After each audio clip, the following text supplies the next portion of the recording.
to string them up. Elizabeth Fry didn't do that, but the bravery that it took for her to visit a section of society, and this was a society which was extremely fragmented. It was a society where the poor had no rights and the rich had all the rights. And prisons were these terrifying, dark, scary places, and Elizabeth was famously afraid of the dark. And there she went into these places that were dark morally and physically and politically, really, as well.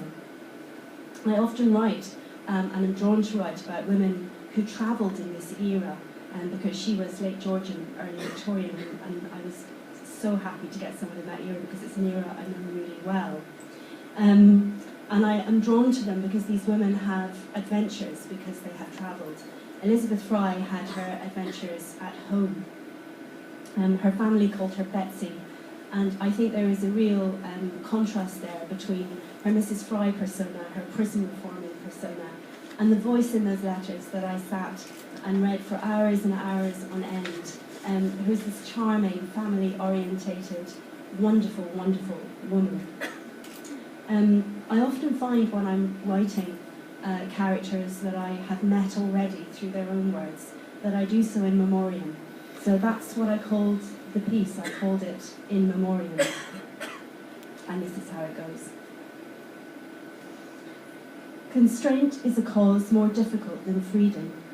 We hide it, closeted, shuttered, barred and bound, corseted in darkness. To see the heart beating bloody and purple, to see to the heart and not flinch, takes all a woman's softness. We danced at Earlham Hall that summer to light the encroaching pitch. We gulped down terror and lit a candle in memoriam. Betsy will be there, the last you clasp. Brave Betsy watches you wretched, and you are someone again in her eyes. The alley off Gurney Close is all shadow, and from the roof the ravens account man's wickedness. Pity the poor, pity the poor. A sin as light as a feather will see them swing. Over the wall, the garden is verdant, a place of ribboned children, running as only children can, their lives a nursery rhyme of buttered bread and blameless bedtime prayers. From the shade you see more clearly. From the shade you thank God there is bright light somewhere, a vision beyond fettered despair. Hope. Betsy calls it a blessing, a privilege. Such notions, drowsy syrup and thick velvet, shroud the way like fog, and yet still-eyed she shines, calling across the sand, a beacon, keeping alive our flesh and blood, embossing our stories on the fabric of memory.